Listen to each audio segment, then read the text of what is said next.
प्रश्न है कि कुल देवता कौन होते हैं और इसके कुल देवता कौन हैं, ये हमें कैसे जानकारी मिले। तो इसके लिए मैं कहना चाहूँगा कि देखो, पहले समय में अपने पूर्वजों के द्वारा, परंपराओं के द्वारा हमें पता लग ही जाता था कि किसके कुल देवता कौन है। और आज भी कईयों के कुल देवी के रूप में किसी के शाकुंभरी जी की पूजा होती है, किसी के हरियाणा के पास जो एक बेरी वाली देवी हैं वो कुल देवी के रूप में मान्यता उनकी पूजा होती है। तो कुछ जगह पर आज भी कुल देवी की पूजा होती है और कुछ लोग कुल देवी अपने कुल देवता से अनभिज्ञ भी हैं। लेकिन कुल देवता की पूजा हमारे परंपरानुगत्य में श्री रामचरितमानस में भी ऐसा वर्णन आया है और आपके वृंदावन खंड में भी कुल देवी की पूजा करके अपने वो कार्य को आरंभ कर रहे हैं। कोई भी शुभ कृत्य हो, मांगलिक कृत्य हो, घर में गृह प्रवेश हो अथवा विवाह इत्यादि हो या कोई भी मुहूर्त से संबंधित कार्य हो, नया कार्य हो, मुहूर्त हो, तो उसमें 3 दिनों का भाग अवश्य निकालना चाहिए। अपने पूर्वजों का, इष्ट देवता का और कुल देवता का 3 का भाग अवश्य निकालना चाहिए।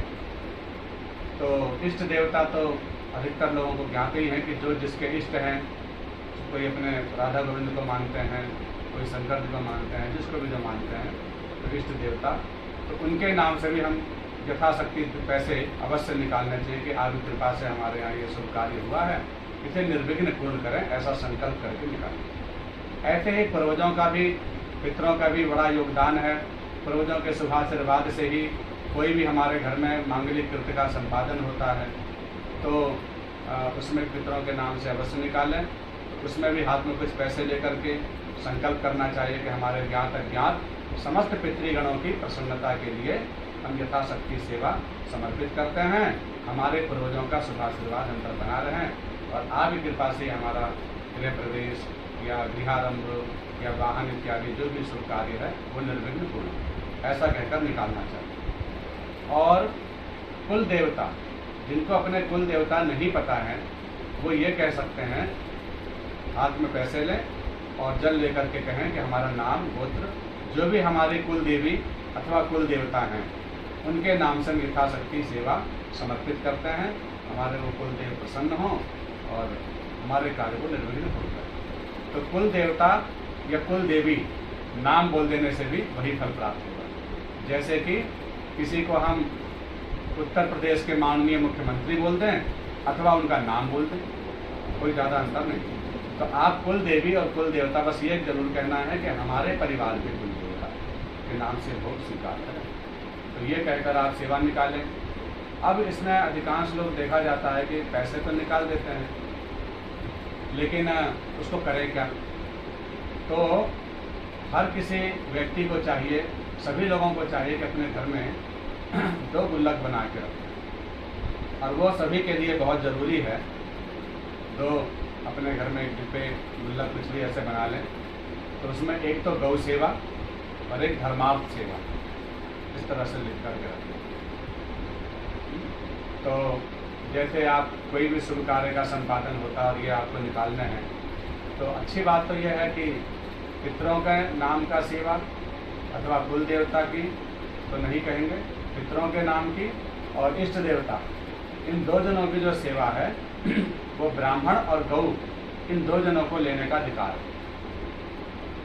तो आप पूर्वजों के नाम से कभी भी कुछ निकालते हैं और संभवतः आपको गाय नहीं आसपास मिल पाती है या गौ आपके तुरंत नहीं मिल पाएगी अथवा ब्राह्मण आपको शीघ्रतापूर्वक उस वक्त नहीं मिल पाएगा कि आप उसको सेवा दे सकें अथवा भोजन करा सकें, तो आप उसके नाम से सेवा राशि निकाल दीजिए समय मुहूर्त को देखते हुए, और फिर बाद में उनको कभी भी आप भोजन कराकर या उसको अन्न सेवा करा सकते हैं। ब्राह्मण को कुछ आप अन्न दान कर सकते हैं, गाय को चारा खिला सकते हैं, गौ की सेवा कर सकते हैं। उन्हीं पैसों के द्वारा पूर्वजों के नाम की और इष्ट देवता के नाम से, विशेष रूप से पितरों के नाम की जो सेवा है वो गाय अथवा सुपात्र ब्राह्मण को आप दे सकते हैं। इष्ट देवता के नाम का निकला हुआ पैसा इष्ट देवता में ही लगना चाहिए। जो जिसके इष्ट देवता हैं, चाहे माँ पराम्बा महाशक्ति हैं, तो उन्हीं के ही प्रसादी सेवा में आपको इष्ट देवता की सेवा लगाना चाहिए। आप उनके नाम से कभी प्रसाद चढ़ा दें तो इष्ट देवता के नाम के पैसा निकल गया तो आप उस पैसों से प्रसाद लें और उनको भोग लगाएं जो आपके इष्ट देवता। ऐसे ही कुल देवता अगर आपको जानकारी में है तो उनकी सेवा राशि आप भले निकाल दें, लेकिन समयानुसार फिर आपको दर्शन करने चाहिए और कुल देवी अथवा कुल देवता के स्थान पर जाकर वो पैसा उन्हीं की सेवा में समर्पित करने चाहिए, क्योंकि जो जिसका भाग है उन्हीं को देना चाहिए, अन्य किसी को नहीं देना चाहिए। अब गौ माता की इतनी विशेष महिमा हमारे पुराणों में, शास्त्र में और संत महात्माओं ने बताई गई है कि आप किसी का भी भाग गौ को दे सकते हैं, इष्ट देवता का भाग भी, कुल देवी देवता के नाम का भी और पूर्वजों के नाम का भी। संभवतः अगर आपको कोई नहीं मिल पा रहा है तब के लिए दूसरे नंबर पर है, ऐसा नहीं कि सिर्फ पहले नंबर पर करें। अगर पहले नंबर पे तो आप कुल देवी देवता अगर आपको पता है तो उनके स्थान पर जाकर भी अपनी सेवा राशि समर्पित करें अथवा अपने इष्ट देवता को ही भोग लगाएं। अगर आपको ज्ञात नहीं है अथवा समय नहीं है अथवा कोई भी मजबूरी है, कारण है, तब आप उस पैसों से कुछ चारा, चोकर, जो भी गाय खा सकती है वो चीज़ लेकर के भारतीय देसी गाय को उसकी सेवा राशि का आप कुछ भी सामग्री लेकर खिला सकते हैं। देसी गाय को ही क्यों? क्योंकि भारतीय देसी गाय को ही मान्यता है। अगर पूजा पाठ का मिंसा हुआ, पूजा पाठ इत्यादि का चढ़ावा, किसी संकल्पित रूप से आपने कामना के रूप में किसी विशेष प्रयोजन से अगर आपने गौ सेवा के निमित्त अथवा किसी देवी देवता के निमित्त, पूर्वजों के निमित्त अगर आपने सेवा राशि निकाली है तो वो देसी गाय को ही जानी चाहिए। निष्काम भाव से सब गौ पूजनीय है, आप कभी भी किसी की भी सेवा करें, लेकिन उसके लिए वसूल करें।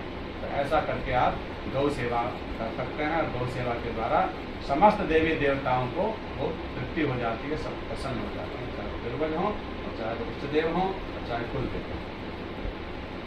तो इस तरह से आज हमने ये श्रवण किया कि कुल देवता के नाम से, अपने इष्ट देवता के नाम से, पूर्वजों के नाम से समय समय पर जो कोई विशेष हमारे घर में कोई फंक्शन हो रहा है, बच्चों की बर्थडे होती है, हम कोई आपका जो है मैरिज एनिवर्सरी मनाते हैं अथवा कोई भी ऐसा शुभ काम करते हैं, नया कार्य करते हैं, तो उसमें भी गौ सेवा के नाम से अथवा कुल देवता के नाम से अथवा पितरों के नाम से हम निकाल सकते हैं।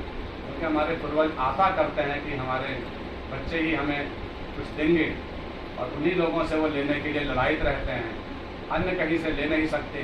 तो उनके लिए आप समय समय पर उनके नाम से निकाल के गौशाला वाली गौ की जो गुल्लक है उसमें डालें और धर्मार्थ की सेवा में भी कभी कभी आप उसमें भी डाल सकते हैं। बोले कृष्णचंद्र भगवान की जय।